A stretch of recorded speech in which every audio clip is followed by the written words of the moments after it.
Ағай, саламатсыз. Саламатсың ба? Ағай, мен сізді көп жерден көріп жүрмін. Сіз сияқты болу үшін не істеуім керек? Ой жарайсың, атың кім? Азиз.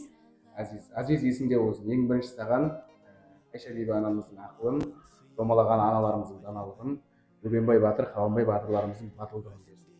Мен сияқты боласың, иә? Рахмет ағай. Аман боласың. Армысыздар, құрметті ұстаздар. Менің есімім Серікұлы Нұрсат. Мен осы Ақтөбе қаласында орналасқан нөмірі 82-ші жайлы мектебінің музыка пәнінің мұғалімімін. Біздің бұл мектеп Қасым Жомарт Кемелұлы Тоқаевтың бастамасымен салынып, Ақтөбедегі ең көрікті ғимараттардың бірі болып саналады.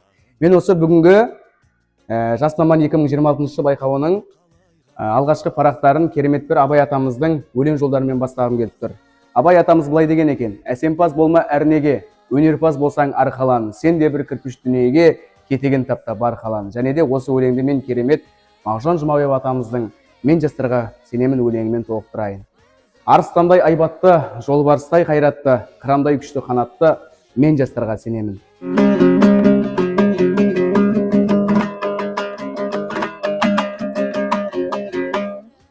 Қазақты қазақ еткен ол әрине домбыра.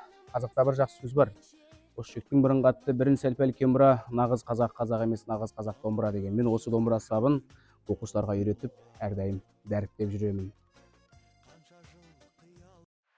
Мен өзімнің мектептен кейінгі білімімді Ахмет Жұбанов атындағы Ақтөбе музыкалық колледжінде бастадым. Мен ол колледжден 4 жыл білім алып, кейін Ақтөбе қаласындағы Құдайберген Жұбанов атындағы Ақтөбе өңірлік университетінде әрі қарай білімімді шыңдадым. Мен ол университетте өте жақсы білім алып, музыкаға деген құлшынысымды әрі қарай жалғастырдым. Және де алған біліміммен бүгінгі таңда Ақтөбе қаласындағы белді мектептердің бірі нөмірі 82-ші жалпы мектебінде жұмыс жасап, музыка пәнінен сабақ беремін.